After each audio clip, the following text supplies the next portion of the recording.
Oke guys, welcome back to Crypto Indonesia bersama gue Toshi, di mana kita akan membahas segala sesuatu yang berhubungan dengan cryptocurrencies dan blockchain.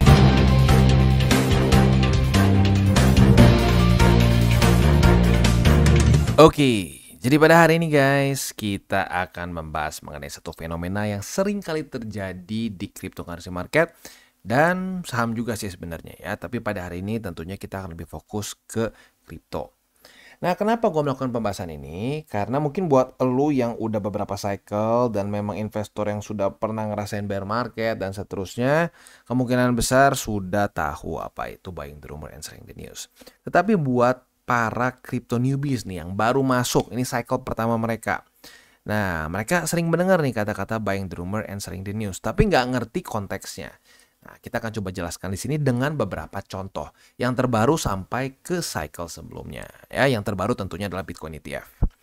Nah, kalau kita lihat di sini, jadi buying the rumor and selling the news itu adalah ya rumor yang sebenarnya efeknya itu opposite. Ya, jadi misalkan contohnya adalah kita langsung aja masuk ke Bitcoin ETF. Bitcoin ETF itu pada tanggal 10 Januari diberikan approval oleh SEC. Ya, jadi di tanggal itu ETF sudah bisa diperdagangkan. Nah, ini tentunya adalah suatu berita yang sangat bullish. Ya, berita yang sangat bullish dan orang tentunya banyak berspekulasi harusnya ngepam.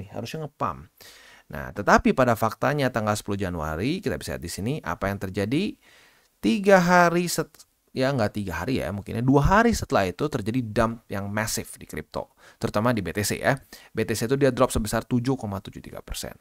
Nah, ini tentunya bikin orang bingung. Loh, Bang, kok turun sih? Bukannya di-approve. Ini kan berita bagus. Makanya di Januari itu banyak yang bilang, ETF nggak guna. Lihat, udah di-approve malah turun. Nah, ini satu fenomena yang mungkin buat orang-orang newbie bingung. Ini hoax nih, hoax. Bukan hoax. Ini adalah satu efek yang terjadi di mana para partisipan di market ini front running. Mereka ingin profit duluan sebelum terjadi eventnya. Nah, terbukti dari apa? Ya lihat sendiri.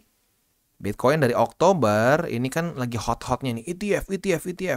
Yang terjadi adalah dia ngepam dulu sampai 40% ya. Nah, udah waktunya event. Nah, di sini ya malah terjadi drop. Karena apa? Orang front running. Orang-orang udah profit di sini, TP lah. Kita bisa lihat di sini nggak ada lanjutan pump TP. Nah, orang-orang yang di sini melakukan spekulasi gila gitu ya. Leverage berapa? 200x gitu ya. Long yang ada kena likuidasi. Nah, ini makanya kenapa gue bilang hati-hati. Ya, hati-hati. Sekarang halving ada kemungkinan mendekati seperti itu juga karena udah ngepump bahkan lebih gila lagi. Begitu ya. Resiko nggak pasti, tetapi ada resiko seperti itu. Contoh lain mana Bang? Contoh lain adalah Cardano. Ini gua ingat banget ya, Cardano ini tanggal 12 September 2021 ya. Buat lo yang baru masuk cycle ini pasti bingung. Wah gila udah lama juga ya. Padahal kerasanya kayak baru kemarin gua ya. Memang nggak kerasa waktu tuh cepat juga. Waktu itu adalah hard fork Gaugen. Ya, Gaugen ini adalah fase smart contracts pertama dari Cardano. Ini nge-hype-nya luar biasa. Dan tentunya ngebuat harga Cardano wow ya. Lihat nih, dari Juli 2021 sampai ke September, apa yang terjadi? Cardano itu ngepump sebesar 184%. Ini apa? Pattern yang sama, front running. Ya, front running itu sekali lagi para partisipan di market bisa bandar, bisa retail, mereka melakukan pembelian dulu sebelum terjadi event. Ya, di sini Gaugen udah dibilang tanggal 12 September. Dari bulan Juli sudah terjadi akumulasi besar-besaran, ngepump gila-gilaan.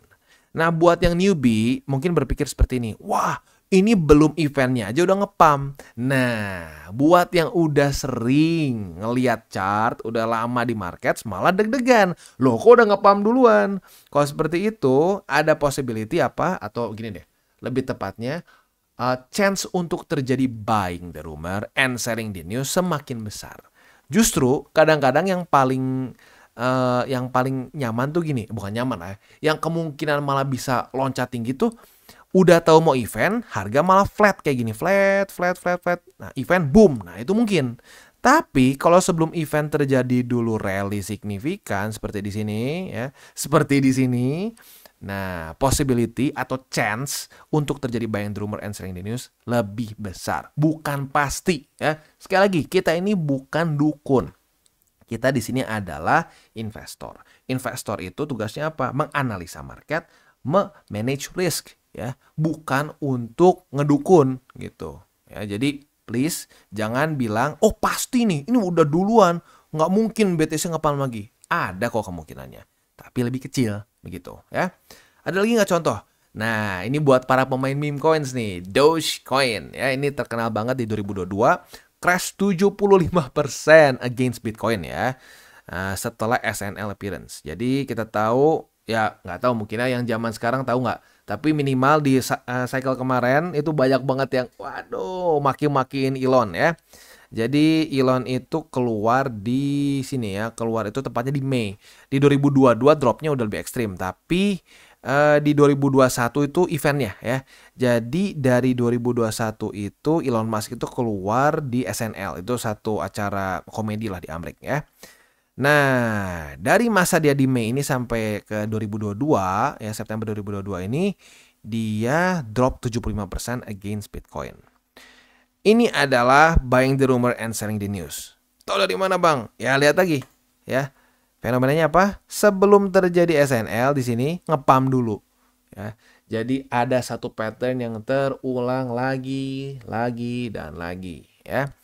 Ciri-ciri dari terjadinya possibility buying the rumor and selling the news adalah apa? Aset yang meningkat dulu sebelum apa? Sebelum eventnya ya. Ini Cardano sebelum event ngepam dulu. BTC sebelum ETF spotnya ini ya, sebelum ETF spotnya ada di tanggal 10 Januari, apa yang terjadi? Ngepam dulu. Ya, ngepam dulu. Udah eventnya, boom. Ya. Nah, jadi intinya apa? Inti dari video ini adalah hati-hati. Ya. ETF itu sekarang sudah semakin dekat. Ya. Seingat gue itu sebulan lebih lagi lah. April, seingat gue April. Jadi buat lo yang nekat gitu ya, berpikir bahwa tenanglah, pasti nanti ETF itu akan lebih ngepalm, bukan ETF tapi halving kok ETF sih, halving ya, ETF udah lewat di sini. Halving ini akan lebih ngepalm lagi. Lihat sebelum halvingnya aja udah duluan. Justru dari pattern yang kita lihat dari sebelum-sebelumnya, event-event buying the rumor and selling the news ini adalah pertanda kemungkinan Bitcoin bisa terjadi lagi seperti itu. Dan bahkan gak usah jauh-jauh seperti yang gue sudah katakan tadi di awal, ya ini udah terjadi di ETF juga. Gitu. Ya, jadi ingat, jangan ada yang nekat. Nanti waktu April Bitcoin halving, lu ngelong gila-gilaan berpikir lu akan rumah dari 1 jadi 2. Yang ada rumahnya malah hilang ya. Jadi jangan seperti itu. Yang terbaik adalah akumulasi jangka panjang. Dikit-dikit pakai uang dingin. Itu. Ya, please pakai uang dingin. Kripto ini sangat volatile ya. Jadi kalau lu pakai uang panas itu udah ada kayak setannya menurut gua ya. Lu makin pakai uang panas, makin lu butuh profit dalam time frame yang pendek, makin boncos. Tapi makin lu santai, makin lu pakai duit yang benar-benar bukan cuma dingin tapi beku, lu makin profit ya. Dan gua udah rasakan itu sendiri ya. Jadi please ingat 3 golden rule of investing, bukan cuma di kripto sih, tapi di kripto lebih penting lagi karena lebih volatile gitu. Jadi pokoknya semakin volatile asetnya, semakin berharga 3 aturan ini. Yang pertama, jangan pakai uang panas, itu haram, benar-benar haram. Yang kedua adalah apa? Jangan over leverage. Itu yang sering kali terjadi. Dia nggak pakai uang panas sih, tapi over leverage ujung-ujungnya posisi futuresnya ngehancurin posisi spot. Itu sering terjadi. Hati-hati. Berpikirlah sesuai gitu. Kalau gue pribadi nggak pernah berpikir futures ini akan bikin gue, wah net worth gue akan meningkat 3 kali, 4 kali. No. Kalau lu pengen meningkatkan net worth lu 3-4 kali dalam satu cycle ya, atau bahkan 10 kali ya, kalau lu di awal banget ya itu 10 kali sangat make sense. Kalau sekarang sudah lumayan susah lah ya. Nah itu harus dengan spot jangka panjang ya. Resiko lebih kecil, stres lebih kecil, semuanya enak. Cuma satu yang nggak enak, nunggu. Nah itu. Nah nunggu ini berhubungan sama aturan ketiga. Kalau lu berpikirnya terlalu pendek, hari ini pengen profit 10%, hari ini pengen profit 20%, masa nggak bisa? Bisa, tapi siap nggak besoknya minus 40, minus 30? Nah itu gitu ya. Jadi ingat, berpikirlah jangka panjang ya. Gua harap ini bisa jadi bekal buat orang-orang yang baru masuk ke kripto. Jangan sampai kena hal yang sama lagi dan sama lagi ya. Dan percaya atau enggak, walaupun gue udah bikin konten kayak gini, masih akan ada yang tidak percaya. Dan sampai kalau kejadian seperti ini gitu ya, ini likuidasi nggak main-main loh ya. Kelihatannya kayak kecil, tapi kalau lu tarik ini tuh minus sampai 16% ya. Dan banyak banget yang likuidasi. Ini jelas efek buying the rumor and selling the news. Cardano lebih parah ya. Cardano itu setelah Gogen itu minus sampai sini aja 30. Kalau terus tarik ke bawah ya itu sampai nggak tahu berapa persen, lalu hitung sendirilah ya. Drop. Karena kalau lu lihat ya di 12 September ini BTC masih lanjut ke atas ya. Di 12 September itu BTC masih lanjut ke atas di sini ya. Masih 12 September tuh. Masih lanjut membuat higher high, yang membuat all time high bahkan. Cardano enggak. Gitu. Jadi lagi-lagi ya, buying the rumor and selling the news ini satu event yang harus kita perhatikan dengan baik-baik ya. Oke, jadi kurang lebih seperti itu untuk video kita pada hari ini. Dan buat kalian yang belum nonton DCWT atau Daily Charting with Toshi, bisa klik di sini, di mana kita akan daily chart your favorite cryptocurrencies. Dan buat lo yang mungkin masih bingung cara baca chart, candles, dan hal-hal mendasar lain, bisa juga klik di sini, ada tutorials with Toshi. Dan buat lo yang belum punya akun di berbagai macam exchanger, bisa cek link reflektor di bawah. Dan jangan lupa juga untuk join Telegram group kita, di mana kita bisa ngobrol-ngobrol santai mengenai dunia cryptocurrency secara dua arah. So jangan lupa untuk like, subscribe, click the bell icon, and see you on the next video.